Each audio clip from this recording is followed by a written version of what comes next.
I'm here with Wayne Firestone, the CEO and president of Hillel. Wayne, tell us a little bit about the environment on campus vis-a-vis Israel.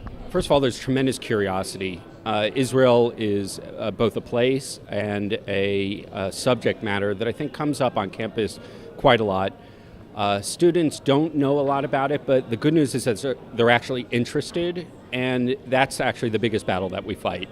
People that are apathetic, people that are just plugged into their iPod or iPad and just sort of ignoring the rest of the world. But when students come back from their Israel experiences, whether it's an internship, a summer experience, a birthright trip, a short-term trip, or even those that study abroad, the campus is just plastered with Hebrew, with proud names of their universities and their alumni once they graduate. So Israel's very relevant today in the college scene, where we're looking for ways to sort of stand out and grab people's attention. Has Israel been part of the conversation as you see college students talking about the uprisings in the Arab world? You know, it's interesting. I would have expected there to be more interest in the uprisings, but when I travel around, I actually see very little interest in it. So again, it goes to this issue of what's the time cycle that information is processed for this generation that has access to so much information. And there's good news and bad news in this, that people are not following the headlines and the immediacy of the news. There's a downside to that, but the upside to it is that they're actually able to look beyond just the news cycles to much larger trends that are happening. And so for us, the miracle and the amazing magic of Israel is the story we like to tell. That's the story that people get from a birthright trip. They get a first impression. And they like it so much, they tell their friends, they upload YouTube videos, they tweet from Masada. They really are engaged and engaging their friends. And in many respects, that's the best way to introduce not only Jewish students, but also their friends to what and who Israel is today. How is your organization and other organizations like it tapping into different demographics on campus, reaching beyond the normal demographic? Well, one of the most exciting programs that we have now on over 50 campuses is a partnership we do with the Sachnut, the Israeli Fellows Program. And it's actually been really exciting for me running into a bunch of the alumni here at the conference now that they're back in Israel. These have been personal ambassadors of Israel, but they're not with a title, they're not wearing uniforms.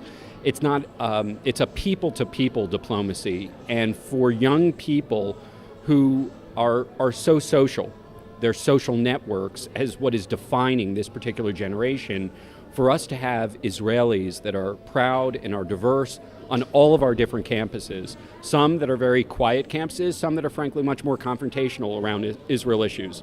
But in whether it's a quiet campus or a more confrontational campus, having Israelis there that are able to sort of share Israel's narrative with professors who are hostile, but also with students that just don't know a lot. We can reach out to groups that, again, don't know a lot, that may be interested, and may be potential allies. The data on this generation, particularly with Jews, is really contrary to what a lot of, I think, the stereotypes are.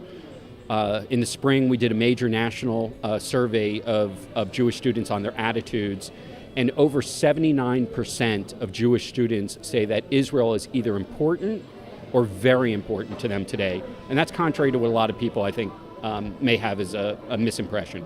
How does Israel factor into the political debate in the United States that we're seeing ahead of the upcoming election? You know, a lot of people are curious to how Jews are going to vote in this particular election. I think as a fair reading would be that the economy is really driving a lot of the major issues, but the Jewish community always has a special interest in what the positions are of the candidates. So I think it's an open question to see whether or not the Jewish community is going to vote along its traditional voting patterns, or you're going to see something different. It is true that in the prior election 4 years ago, we saw a lot of motivation around the Obama candidacy really attracted a lot of interest of young people.